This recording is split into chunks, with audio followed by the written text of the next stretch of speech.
महीने से धक्के खा रही हूँ मैं।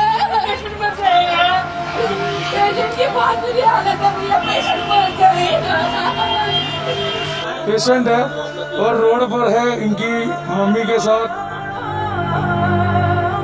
सब कुछ करिए ऐसा कि जिंदगी बच जाए, या फिर खत्म कर दिया जहर देकर इंजेक्शन। जो हमारी माताएं बहनें जितनी एडमिट है उनको इंजेक्शन दिलवा दीजिए, मर जाए।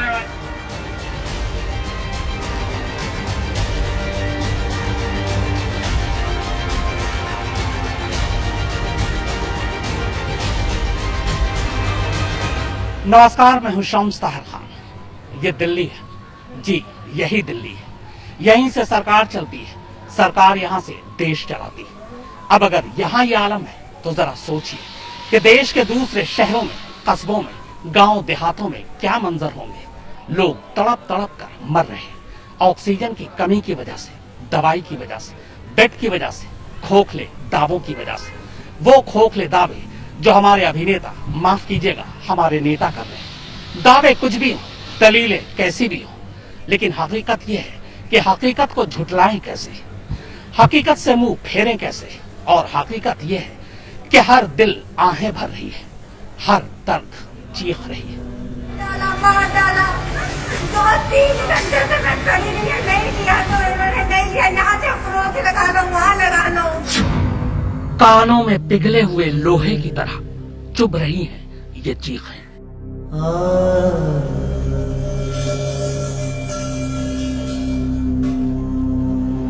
मम्मी को ऑक्सीजन की जरूरत है, कहीं बैठ नहीं मिला, ऑक्सीजन नहीं मिल रही कहीं पर। आसमानों में सुराख करती जा रही हैं ये दर्द भरी चीखें।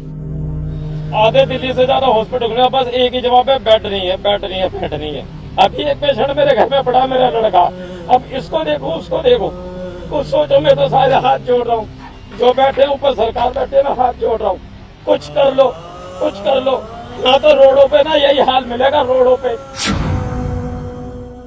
जमीन का कलेजा फाड़ कर उसमें धंस रही है ये चीखें। बैठ नहीं है, बैठ नहीं है, वो नीचे लिटा के इलाज करा लूंगा। कोई नहीं मेरा सिवा। बस जिसे सुनाई देनी चाहिए उन्हीं को नहीं सुनाई दे रही ये चीखें। नहीं मिल रहा, कहीं कुछ नहीं मिल रहा, रह गया। ये सब कुछ है, ये है। आज पता चला।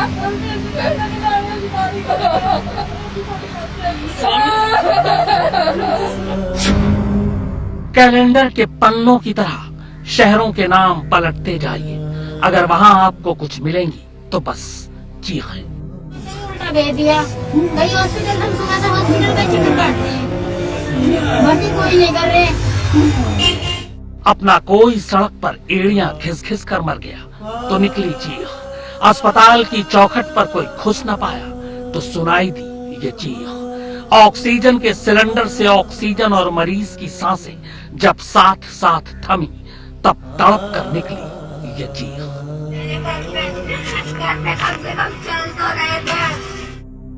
अजीब वक्त पड़ा है हम पर। फिजा में ऑक्सीजन चारों तरफ फैली है, मगर हम उसे ले नहीं सकते, और जो ले सकते हैं वो हमें दी नहीं जा रही। बातें बड़ी बड़ी हो रही हैं, दवा कम नहीं पड़ने दी जाएंगी, वैक्सीन सबको लगेंगी, ऑक्सीजन की कमी नहीं होगी। मगर क्या वाकई ऐसा है? होता तो क्या हर तरफ सुनाई देती ये चीख।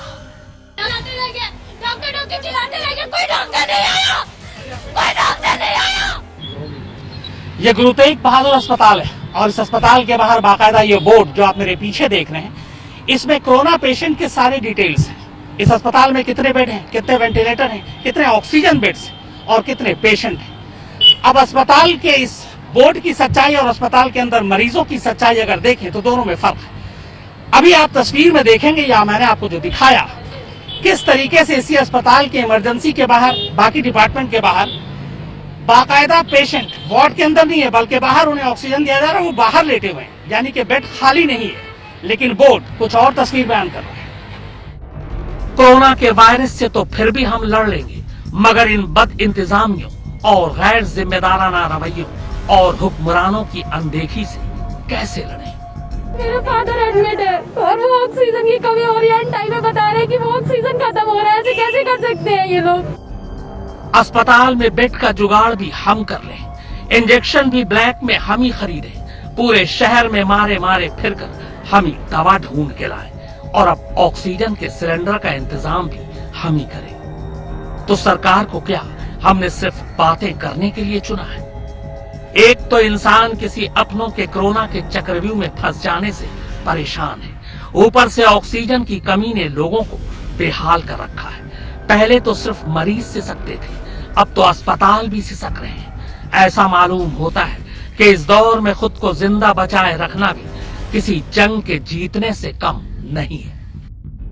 जब लोगों की सांसें उखड़ती हैं तो वो अस्पताल की तरफ भागते हैं, लेकिन जब अस्पताल का ही दम फूलने लगे तो उखड़ती सांसों के साथ लोग कहां जाएं?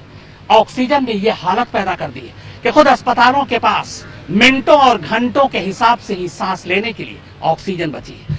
अब तो अस्पताल ने भी हाथ खड़े कर लिए हैं। मरीजों से कहा जा रहा है कि सांस के लिए ऑक्सीजन नहीं है, ऑक्सीजन का इंतजाम कर सकते हैं तो इन्हें बचा लीजिए, वरना किसी दूसरे अस्पताल में ले जाइए।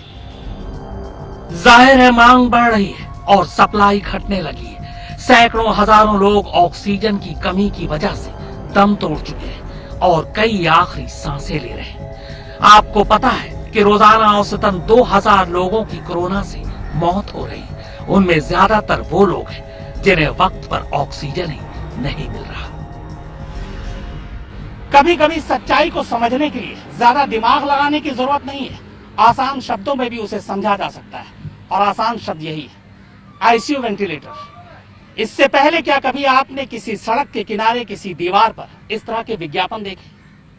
ये आज की सच्चाई है और ये सच्चाई ये भी बता रही है कि सरकारी इंतजाम कैसे हैं और शायद यही वजह है कि आम लोग जिस बात को लेकर डर रहे हैं उस डर को भुनाने के लिए इस तरह के विज्ञापन बाकायदा सड़कों पर दीवारों पर देखने को मिल रहे हैं।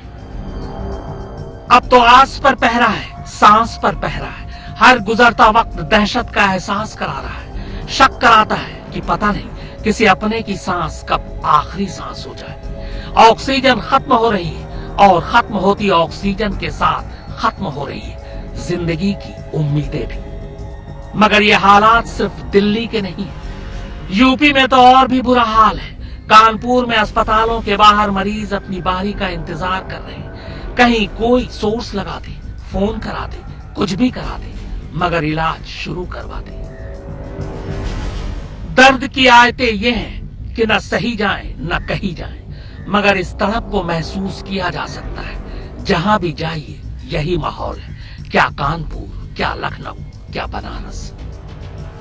गुजरात में हुए कोरोना विस्फोट ने राज्य के पूरे मेडिकल सिस्टम को इस महिला की तरह हाँफने पर मजबूर कर दिया है। हर रोज इतने संक्रमित मरीज आ रहे हैं कि अस्पतालों में दाखिला मिलना मुश्किल हो गया है। बड़े बड़े अस्पतालों के बाहर एम्बुलेंस की कतारें लगी हैं, सब में मरीज हैं।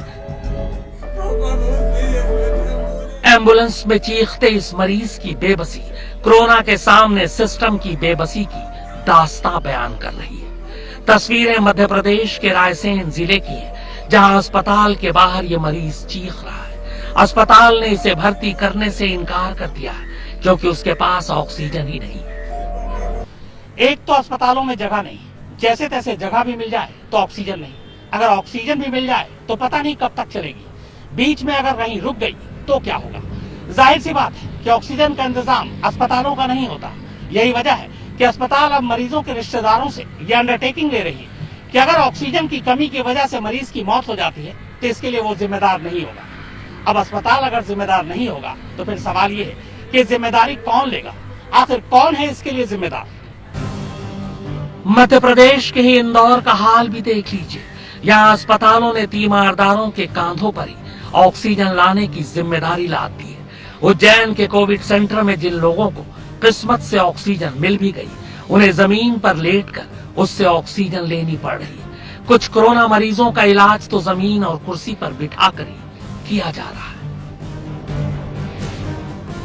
तबाही की इन तस्वीरों के बीच दवाओं का आलम यह है कि रेमडेसिविर इंजेक्शन की तलाश पूरे देश में चल रही है। जिसे मिल गया वो खुशनसीब है। इंजेक्शन तो छोड़िए, बुखार कम करने के लिए दी जाने वाली दवा फेवी ब्लू कहीं ढूंढे नहीं मिल रही।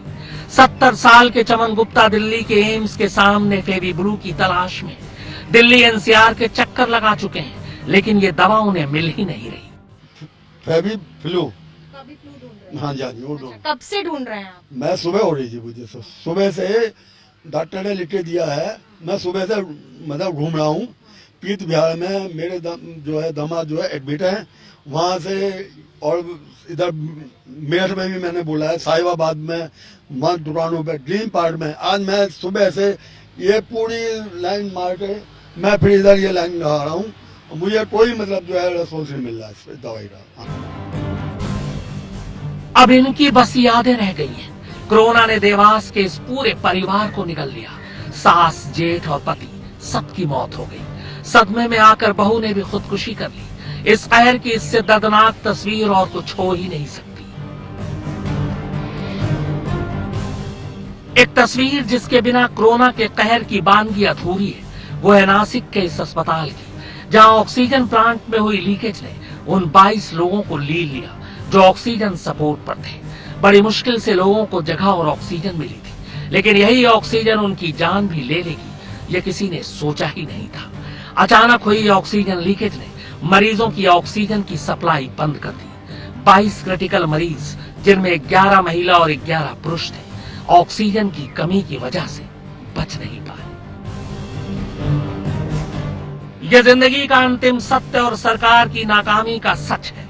अंतिम संस्कार के लिए लाशों की कतारें, कलेजा फट रहा है इन तस्वीरों को देखकर। मगर देखिए, क्योंकि इस वायरस और सरकार प्रशासन की बद इंतजामी ने हमें ये दिन भी देखने को मजबूर कर दिया है। ये तस्वीरें दिल्ली के करीब गाजियाबाद की हैं और ये दिल्ली से सटे गुरुग्राम की। अस्पताल में मरने वालों की तादाद बढ़ रही है और यहाँ अंतिम संस्कार करने वालों की कतारें। सोशल मीडिया पर इन दिनों एक मैसेज बहुत ज्यादा वायरल है। हम अस्पताल के लिए लड़े कब थे? हम तो मंदिर मस्जिद के लिए लड़े थे जो आज बंद है। हॉस्पिटल के लिए लड़े होते तो तस्वीर कुछ और होती। ये लाइनें बहुत गहरी हैं, लेकिन ये सब सियासत है। मंदिर मस्जिद दूरियां पैदा नहीं करती, दूरी कम करती है। इसकी मिसाल वडोदरा से आई है। संक्रमण के इस दौर में कोरोना मरीजों के लिए दोनों ने अपने अपने दरवाजे खोल दिए हैं। स्वामी नारायण मंदिर और जहांगीरपुरा मस्जिद को कोरोना मरीजों की बढ़ती तादाद को देखते हुए अस्पताल में बदल दिया गया।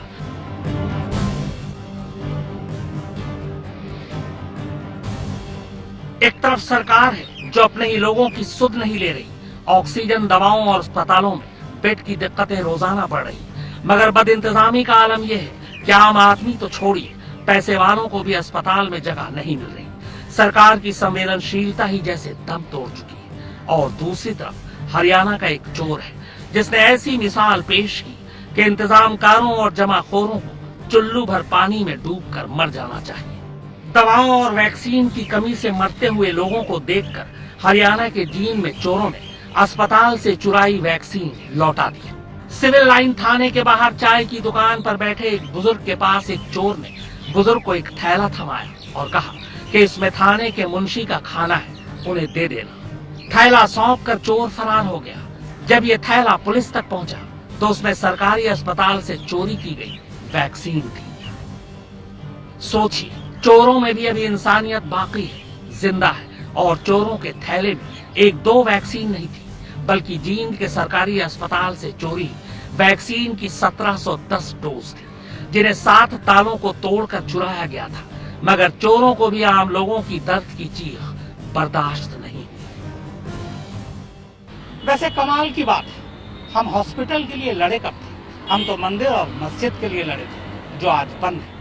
अगर हॉस्पिटल के लिए लड़ते तो शायद आज तस्वीर कुछ और होती। तो फिलहाल वारदात की खास पेशकश में इतना ही, मगर आज तक तो खबरों का सिलसिला लगातार जारी।